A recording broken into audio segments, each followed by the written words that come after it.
भाजपा सांसद और पार्टी के घोषणा पत्र के संयोजक विजय बघेल के देवर बीजा में करेगी स्वागत। भाजपा डहलिया विधानसभा चुनाव पर घोषणा पत्र तैयार करे के समिति के संयोजक बनाए के बाद सांसद विजय बघेल पहली गांव बेमेतरा जिला के देवर बीजा में पहुंची। जी हां, उनकर कार्यकर्ता मन गर्मजोशी के साथ स्वागत करीन। ए बेरा में विजय बघेल कहिन के अवैया विधानसभा चुनाव में भारतीय जनता पार्टी ला जीत दिलाना है, वही बात ला ध्यान में रख के घोषणा पत्र बनाया जाही।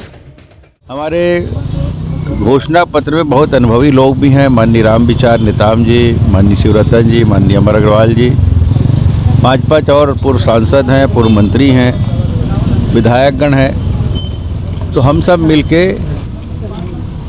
लोगों की भावनाओं के अनुसार सत्यता से आधारित घोषणा पत्र तैयार करेंगे। जो झूठ का पुलिंदा था कांग्रेस का, उससे लोग हताश है, निराश है, परेशान हैं और उस परेशानी से निजात दिलाने के लिए भारतीय जनता पार्टी हमेशा कटिबद्ध है। उनकर कहना रही कि घोषणा पत्र में जम्मो वर्ग और समुदाय के विकास पर कोनो न कोनो किस्म के घोषणा तैयार करे जाही। ब्यूरो रिपोर्ट, उतलंघा न्यूज।